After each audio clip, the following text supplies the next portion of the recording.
मित्रों नमस्ते, मैं अमरीश कुमार द्विवेदी एक बार फिर से उपस्थित हूँ आपकी सेवा में यूपी टेट संस्कृत के साथ। मित्रों, जैसा कि कल हम लोग डिस्कस किए थे कि हमारे यूपी टेट के पाठ्यक्रम संस्कृत के पाठ्यक्रम में संबंध सूचक शब्द भी निर्धारित हैं। जैसे कि कल वाले वीडियो में हमने देखा था कि शरीर संबंधी शब्द हमारे पाठ्यक्रम में निर्धारित हैं, तो उसको हम लोगों ने कल वाली वीडियो में देखा था। आज के इस वीडियो में हम लोग संबंध सूचक शब्द अर्थात रिलेशन डिनोटिंग वर्ड्स, इसे हम लोग देखेंगे। जो महत्वपूर्ण शब्द होंगे उन पर हम लोग चर्चा करेंगे, उनको हम लोग लिखेंगे, उनको हम लोग याद करेंगे, ताकि अगर इससे सवाल बनता है तो हम उसको कर पाएँ। और बनता ही बनता है। जैसे कि अक्सर आप PYQ उठा के देखिएगा तो अक्सर आपको मामा की संस्कृत क्या होता है ये सवाल मिलेगा।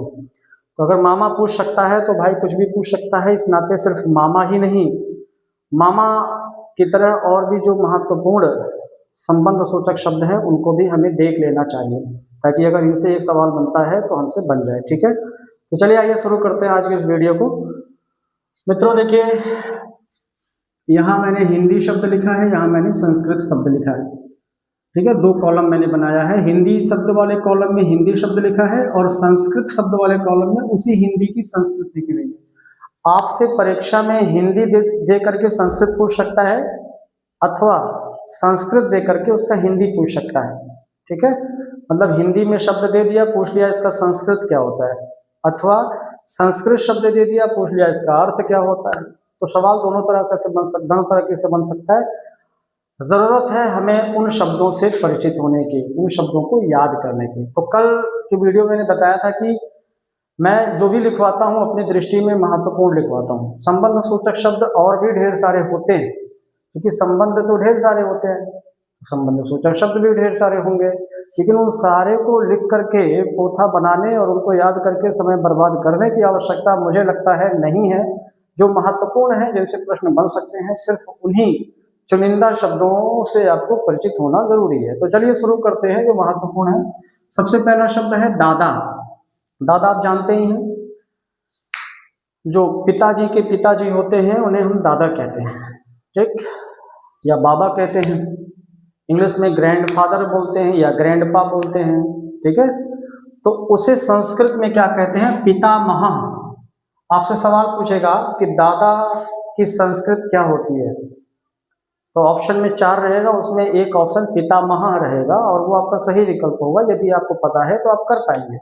या पूछ लिया पितामह शब्द का क्या अर्थ है, तो पितामह शब्द का अर्थ पूछेगा तो पिता भी दे देगा और दादा भी दे देगा। तो आप दादा मारिएगा, पिता मत मारिएगा। ठीक है, क्योंकि पितामह माने दादा होता है। दूसरा है दादी। दादी आप जानते हैं पिताजी की माता जी को दादी कहते हैं, इंग्लिश में ग्रैंड मदर बोलते हैं। तो इंग्लिश में ग्रैंड मदर, हिंदी में दादी, और संस्कृत में क्या कहते हैं तो पितामही। यहाँ पितामह था, दादा का संस्कृत पितामह और दादी की संस्कृत पितामही। ठीक है, तो आपसे पूछ लेगा भाई पितामही शब्द का क्या अर्थ है, तो पिता भी रहेगा, बाबा भी रहेगा, दादी भी रहेगा, तो दादी वाला ऑप्शन टिक करिएगा। ठीक है, तो पितामही शब्द का क्या अर्थ हो गया? दादी। या दादी शब्द की संस्कृत क्या होता है, तो पितामही। तीसरा शब्द है नाना।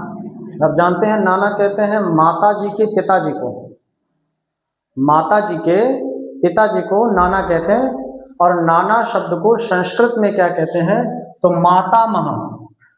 जैसे दादा को कहेंगे पितामह, क्योंकि पिता के पिता है तो पितामह, और नाना माता के पिता हैं तो मातामह हो जाएगा। ठीक है, तो मातामह शब्द का क्या अर्थ है, ऐसे सवाल पूछ लेगा। तो मातामह शब्द का अर्थ नाना नानी दोनों देगा, तो नाना वाला ऑप्शन टिक कीजिएगा। और अगर मातामही कहेगा, जैसे पितामह दादा था या बाबा था, तो पितामही ये दादी था। ऐसे ही मातामह अगर नाना है तो मातामही ये नानी हो जाएगा। मतलब अगर आप एक याद करते हैं तो दूसरा आप ना याद करेंगे तो भी आपको याद रहेगा, या आप कर पाएंगे। ठीक है, तो दादा दादी दोनों नहीं याद करना है तो एक याद कर लीजिए, नाना नानी दोनों नहीं याद करना है तो एक याद कर लीजिए, क्योंकि दूसरा अपने आप कर ले जाएंगे। और दोनों याद कर पाए तो बहुत अच्छी बात। चाचा, ये भी इंपॉर्टेंट है, ध्यान दीजिएगा, ये इंपॉर्टेंट है। पूछ लेगा चाचा शब्द की संस्कृत क्या होता है, तो चाचा शब्द का संस्कृत क्या होता है? तो पितृव्य। फिर से देख लीजिए, चाचा शब्द का संस्कृत क्या होता है पूछेगा तो पितृव्य, या पूछ लेगा पितृव्य शब्द का क्या अर्थ है। तो अगर ये सवाल पूछता है तो गलत होने की संभावना ज्यादा है यदि आपको नहीं पता है तो। पूछे क्यों? क्योंकि पितृव्य में पितृ शब्द लगा है, पितृव्य में पितृ शब्द लगा है ना आगे, और पितृ माने पिता होता है, आप जानते हैं। तो जब पूछेगा पितृव्य शब्द का क्या अर्थ है तो पितृ देख करके शायद आप पिता वाला ऑप्शन टिक कर देंगे, गलत हो जाएगा, सावधान रहिएगा। पितृ अगर सिर्फ पितृ रहता, सिर्फ पितृ रहता, ये व्यह लास्ट में ना होता, सिर्फ पितृ रहता तो पिता हो जाता। पितृ माने पिता होता है, सही है, लेकिन पितृव्य अगर पूछेगा तो पितृव्य माने चाचा होता है, ध्यान दीजिएगा इसको। इन सब शब्दों से आप परिचित, टेक्निकल वर्ड्स हैं, आपको फंसा देंगे। पितृ और पितृव्य में फर्क जानते रहिएगा। पितृ पिता, पितृव्य चाचा। फिर है चाची, तो पितृव्य पत्नी, ये तो आसान है भाई, पितृव्य माने चाचा पढ़े हैं और पत्नी आगे जोड़ दे तो चाचा की पत्नी चाची ही तो गई। तो अब देखिए यहाँ पे आपको दोनों अगर नहीं याद करना चाहते हैं तो भी आप काम चला लेंगे भाई, पितृव्य आपको पता होना चाहिए, पितृव्य पत्नी याद करने की जरूरत है नहीं। ठीक, तो इस तरीके से आपको अपने हिसाब से सेट कर लेना है कि हमें दोनों याद करना है कि एक याद करना है। भाई पितृव्य है, चाचा पता है, तो पितृव्य पत्नी पूछेगा तो आप चाची कर ही ले जाएंगे, क्या जरूरत है याद करने की, तो अपने हिसाब से आप देख लीजिएगा। भाभी, हाँ भाभी पूछे या भौजाई पूछे, पूछेगा भौजाई शब्द की संस्कृत क्या, या भाभी शब्द की संस्कृत क्या, तो भ्रातृजाया।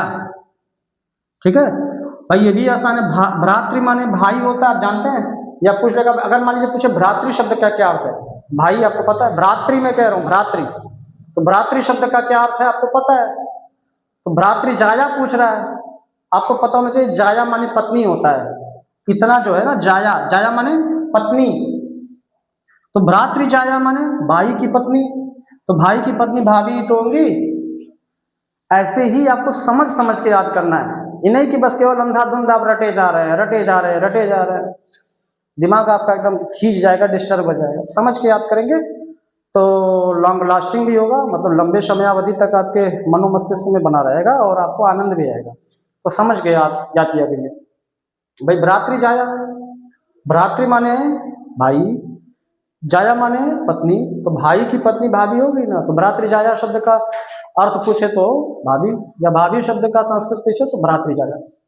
इधर आइए, ये तो खैर कई बार पूछा है, मैंने वीडियो की शुरुआत में ही आपसे बोल दिया था कि भाई मामा शब्द की संस्कृत बहुत बार पूछा है, इसलिए मैंने फिर से मैं कह रहा हूँ, सारा मुझे लगता है जो इम्पोर्टेंट वो मैंने लिखा है, लेकिन इम्पोर्टेंट में भी जो ज़्यादा इम्पोर्टेंट है वो मातुलय। तो मातुलय शब्द का क्या अर्थ है पूछा था, तो मातुलय शब्द का अर्थ माता भी दिया था, मामा भी दिया था, मामी भी दिया था, और तीनों लोग कंफ्यूज हो गए थे। तो कंफ्यूज नहीं होना है, मातुलय माने मामा होता है, या मामा शब्द की संस्कृत पूछेगा तो मातुलय।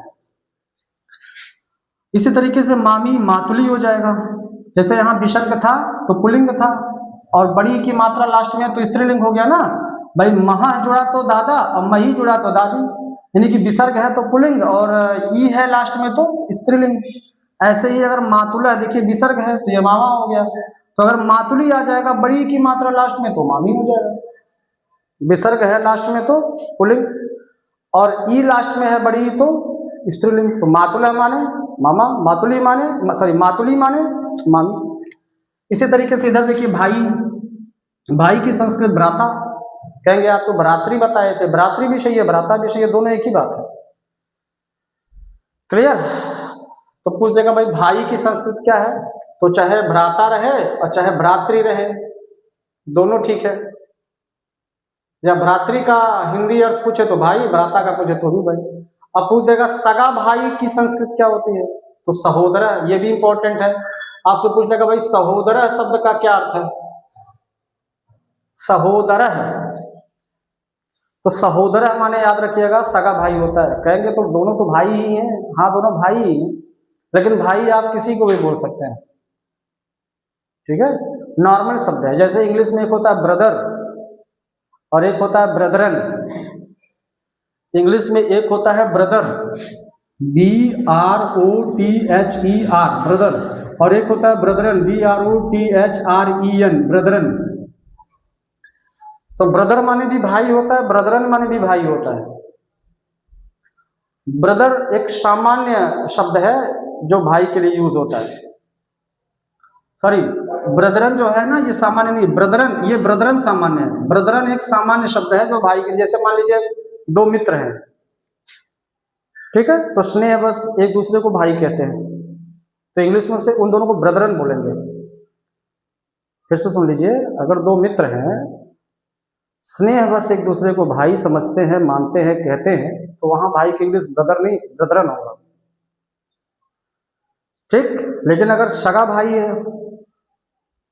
यानी कि रक्त संबंध है, सगा भाई भी हो सकता है, चाचा का लड़का वाला भाई भी हो सकता है, मामा का लड़का वाला भी भाई हो सकता है, यानी कि अगर रिलेशन है, रक्त संबंध है, तो इंग्लिश में उसके लिए ब्रदर आएगा। रक्त संबंध नहीं है, केवल मानने वाला भाई है, मानने मनाने वाला, तो वहां ब्रदरन होगा, ठीक है। ऐसे ही आपकी संस्कृत में सामान्य रूप से भाई भ्रातृ या भ्राता, और अगर सगा भाई है, एक ही पेट से पैदा होने वाला, देखिए यहाँ सहोदर लिखा है ना, तो कल हम आपको उदर बताए थे, कल हम आपको क्या बताए थे, उदर।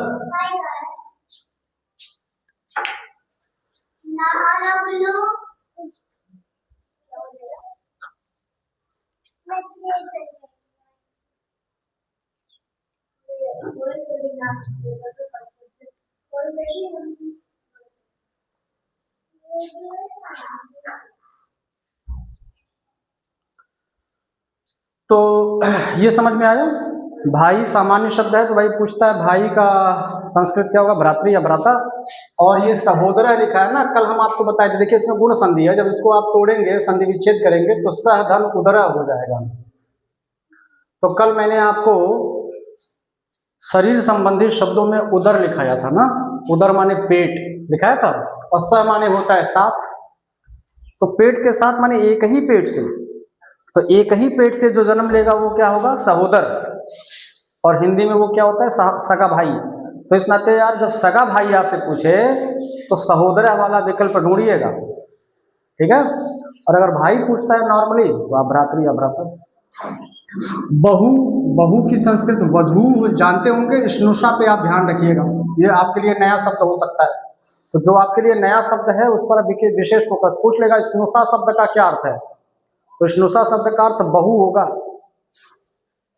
ये भी इंपॉर्टेंट है, ससुर, ये भी आपसे पूछा गया है परीक्षा में, पूछ लेगा भाई ससुर शब्द का क्या अर्थ है, तो श्वशुर। और ये भी इंपॉर्टेंट है, जो ज्यादा मैं मतलब सर्किल कर रहा हूं और इंपॉर्टेंट लिख रहा हूं उसको आप खास ध्यान दीजिएगा। वैसे तो आपको सारा ध्यान देना है, क्योंकि इंपॉर्टेंट ही मैं दिखवा रहा हूं, इसमें कुछ निरर्थक नहीं है। लेकिन इन सभी सार्थक, इन सभी इंपॉर्टेंट में भी जो ज्यादा इंपॉर्टेंट है वो मैं सर्किल कर रहा हूं और IMP लिख रहा हूं, उसे आप विशेष ध्यान रखिएगा, जरूर ध्यान रखिएगा, ठीक है। तो आपसे पूछे भाई श्वश्रू शब्द का क्या अर्थ है, श्वश्रू, तो ज्यादातर लोग ससुर मारते हैं, क्योंकि जो श्वश्रू शब्द है इसमें जो वर्ण है श व श र है ना, इसमें जो वर्ण हैं, जो अक्षर हैं, वो ससुर से मिलते जुलते हैं, इस नाते इसमें गलती होने की संभावना ज्यादा है। पूछ लेगा श्वश्रू शब्द का क्या अर्थ है, तो ज्यादातर दिमाग आपका ससुर पे जाएगा और आप ससुर वाला विकल्प करके आ जाएंगे, और यही होता भी है। तो इस नाते इस पे आप थोड़ा ज्यादा सतर्क रहिएगा, इससे थोड़ा ज्यादा सावधान रहिएगा। श्वशुर है तब ससुर मारिएगा, श्वश्रू पूछे तो सास वाले ऑप्शन को टिक कीजिएगा, ठीक। फिर देवरानी, देवरानी आप जानते ही होंगे, देवरानी की संस्कृत पूछे तो याता, या पूछ ले याता शब्द का क्या अर्थ है, ये सब बहुत इंपॉर्टेंट है, ध्यान दें, बारंबार मैं कह रहा हूं, इसको आप तैयार कर लीजिएगा। तो याता शब्द का अर्थ पूछे या याता शब्द की संस्कृत पूछे तो, सॉरी, याता शब्द का अर्थ पूछे तो देवरानी, और देवरानी शब्द की संस्कृत पूछे तो याता। फिर रिश्तेदार पूछ दे भाई, रिश्तेदार की संस्कृत क्या होती है, तो ज्ञाति शब्द को ध्यान रखिएगा, ज्ञाति पूछा जा सकता है, या ज्ञाति शब्द का क्या अर्थ है, तो रिश्तेदार। बंधु, बंधु शब्द का क्या अर्थ है, तो लोग विकल्प में भाई ढूंढेंगे, क्योंकि हम लोग आम बोलचाल की भाषा में बंधु भाई को कहते हैं, गलत है क्या, नहीं, ठीक है, लेकिन जब बंधु पूछे और भाई विकल्प में नहीं देगा, वहां पे रिश्तेदार रहेगा विकल्प में, तो रिश्तेदार अर्थात सही विकल्प में होने के बावजूद आप इनमें से कोई नहीं मार के चले जाएंगे, क्योंकि आप बंधु माने तो भाई जानते हैं, भाई विकल्प में है नहीं, तो इस नाते ध्यान दीजिएगा, बंधु माने रिश्तेदार होता है। तो बंधु शब्द का क्या अर्थ है? रिश्तेदार। ज्ञाति शब्द का क्या अर्थ है? रिश्तेदार। रिश्तेदार शब्द की संस्कृत क्या है? ज्ञाति या बंधु जो भी रहे। इसी तरीके से दामाद, जिसे हम जमाई भी कहते हैं, तो दामाद या जमाई की संस्कृत पूछे तो जामाता, या जामाता शब्द का क्या अर्थ है? तो दामाद। ये भी इंपॉर्टेंट है ना। और बहिन शब्द की संस्कृत भगिनी, ये भी कई बार पूछा है। आसान है ये, लेकिन फिर भी मैं देखा हूँ ये भी पूछा हुआ है। तो बहिन शब्द की संस्कृत बताइए, भगनी, या भगनी शब्द का क्या अर्थ है? बहिन। तो ये सारे जो इम्पोर्टेंट संबंध सूचक शब्द हैं ये मैंने यहाँ पे रखा। कुछ और भी हैं, पहले आप इतना आप स्क्रीनशॉट ले लीजिए या नोट्स बना लीजिए, फिर इसके आगे मैं कंटिन्यू करता हूँ। ठीक है, जल्दी कीजिए।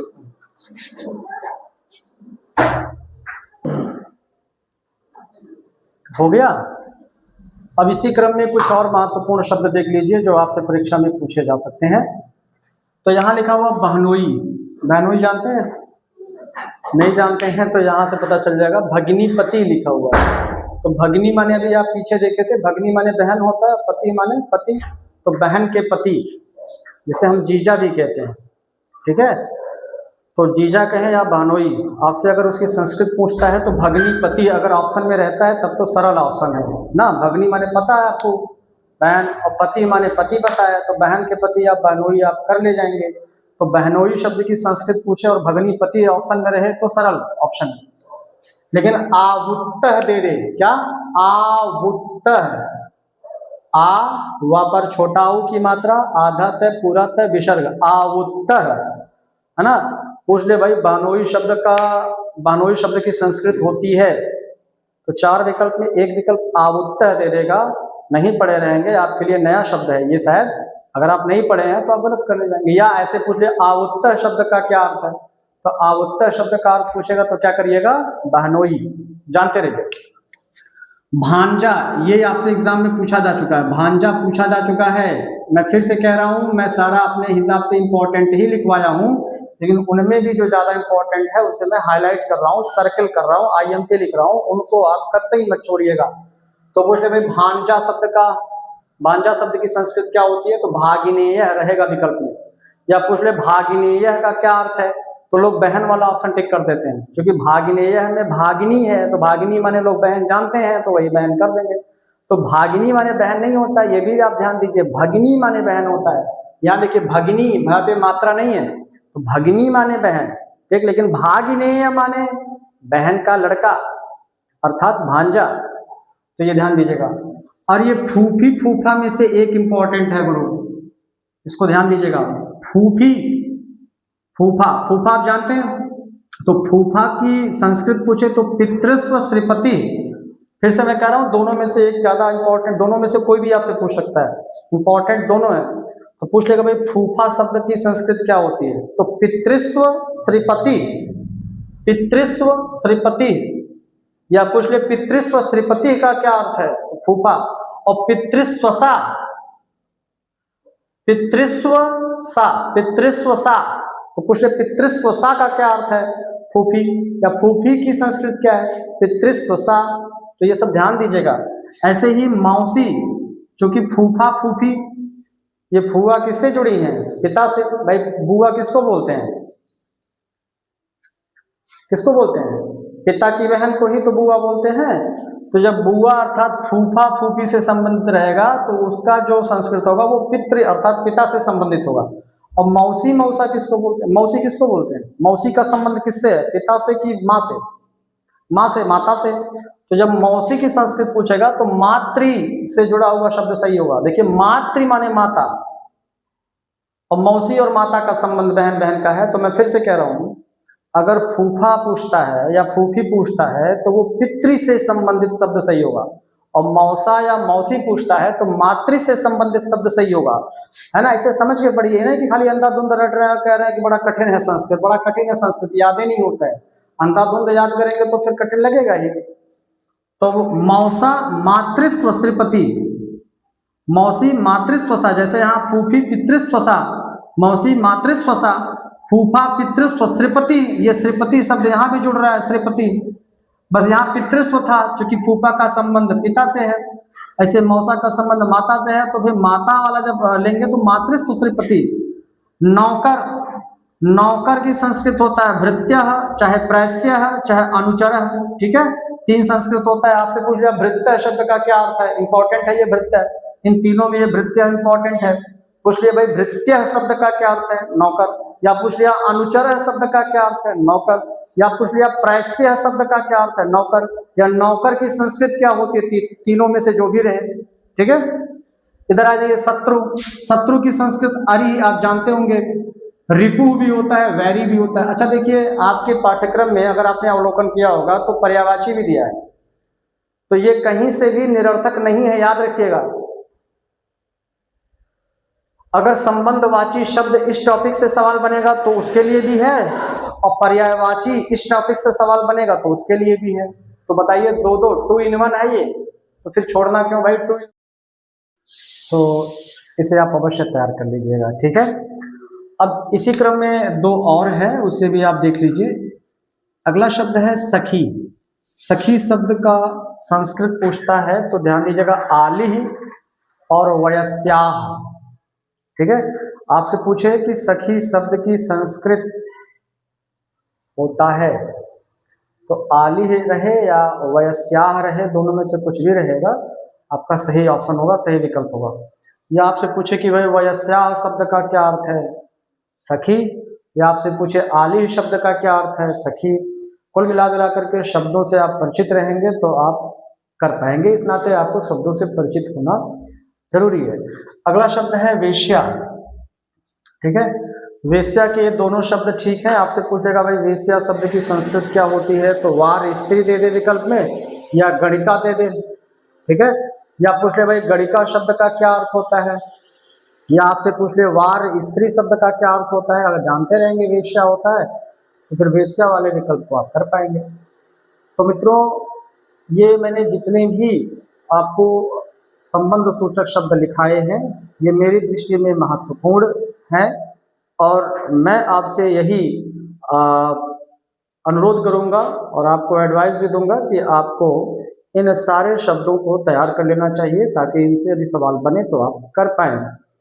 मित्रों, मेरी तरफ से संबंध सूचक शब्द जो महत्वपूर्ण थे उनकी वीडियो यहीं पे पूर्ण होती है, उनका मतलब जो नोट्स है यहीं पे पूर्ण होता है। अब बारी आपकी है, आप कितना तैयार करते हैं, क्या करते हैं, और एग्जाम में उसको कैसे आप परफॉर्म करते हैं, अब बारी आपकी है। ठीक है मित्रों, वीडियो को अंत करने से पहले मित्रों एक बार फिर से मैं आपसे सादर अनुरोध, सादर निवेदन करना चाहता हूं कि यदि ये वीडियो आपको अच्छी लगती हो तो कृपया लाइक किया कीजिए, और अच्छी लगती है तो पुरस्कार स्वरूप उत्साहवर्धन के लिए कमेंट कुछ कर दिया कीजिए, ताकि मुझे मेरा हौसला बढ़े।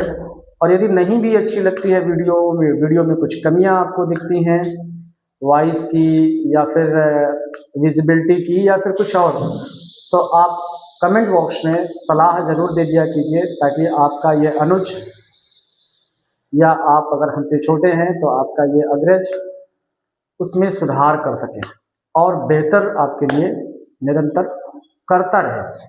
तो वीडियो को समाप्त करने के लिए मुझे दीजिए इजाज़त। तब तक के लिए अपना बहुत ख्याल रखिएगा। आज के लिए बस इतना ही। बहुत बहुत धन्यवाद।